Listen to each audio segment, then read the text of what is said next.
লক্ষ্মী কোনোদিন আপনার ঘরের দিকে লক্ষ্য দেবে না। লক্ষ্মী পূজা করা মানে নিজে লক্ষ্মী পূজা করতে করতে নিজে লক্ষ্মী হয়ে ওঠা।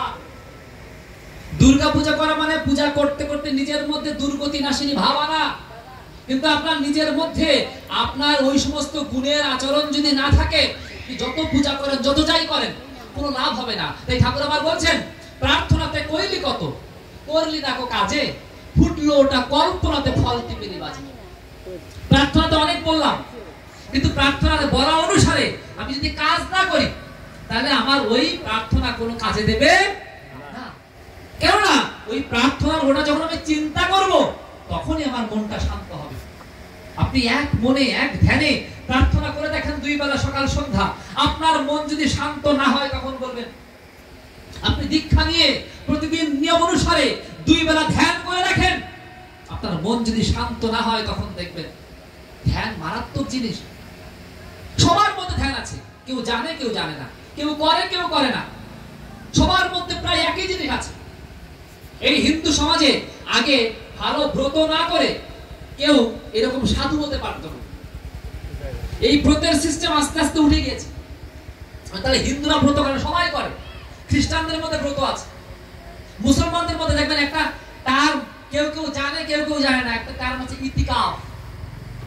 এটা মসজিদে কয়েকদিন ধরে বন্ধ হয়ে থাকতে হয়, মসজিদ থেকে বেরোনো যায় না, এটা বলে ইতিকাফ। আর আমাদের ব্রত করার সময় কি করতে হয়? আমরা যারা ব্রত করে কি করে, একটা ঘরের মধ্যে ঢুকে ওই কয়দিন আর বেরোনো যাবে না। দেখেন সব জায়গায় একই রকম সিস্টেম, পার্থক্য হচ্ছে এই ঠাকুর এসে সিস্টেম গুলোকে বাস্তবায়ন করছেন। এই ব্রতের কথা আমরা এতদিন শুনেছি, কি শুনেছি? এই প্রাজাপত্য ব্রত আছে, চান্দায়ন ব্রত আছে, কিন্তু আমরা ব্রতের যে হাল, সেই ব্রতের হালের মধ্যে এখন সব থেকে বেশি হাল হয়ে গেছে কি একাদশী ব্রত। যে ব্রতের কথা গীতা, ভাগবত, বেদ কোন জায়গায় নাই, সেই ব্রত হয়ে গেছে এখন বড় ব্রত। কিন্তু যে ব্রতের কথা অনেক জায়গায় আছে, যে ব্রত আমাদেরকে অধিকার করে হিন্দুত্বের দিকে, সনাতনিত্বের দিকে আমাদের নিয়ে যাবে, সেসব ব্রত নাই। আর সব থেকে বড় ব্রত হচ্ছে স্বস্তিয়নী, যেটা ঠাকুর বললেন এটা আমার নতুন দেওয়া। ভালো করে বুঝবেন, ঠাকুর বলছেন স্বস্তিয়নীটা আমার নতুন দেওয়া। তার মানে স্বস্তিয়নী ছাড়া আর যা কিছু সব পুরনো জিনিস। যজন যাজন ইষ্টভীতি যাবতীয় সদাচার, সদাচারের কথা কি ঠাকুর প্রথম বলছে? কেন সদাচার এর আগে কেউ বলেননি? বৈষ্ণব যারা, তারা কি নাকে মুখে আঙ্গুল দিয়ে হাত ধোয় না? যদি না ধোয় তাহলে কি ওই হাতে পূজা করা যায়? আপনি নাকে মুখে আঙ্গুল দিয়ে, মুখের মধ্যে আঙ্গুল দিলেন, ওই হাত দিয়ে পূজা করতে পারবেন? তাহলে এটা কি ঠাকুরের প্রথম বলা? এ আগে বলা হয়নি? বলছে ও অনুকূল ঠাকুরের বাণী, মাতৃভক্তি অটুট যত সেই ছেলে হয় কৃতি যত। আরে বাবা, মাতৃভক্তি অটুট যত সেই ছেলে হয় কৃতি যত, ঠাকুরের বাণী বুঝলাম।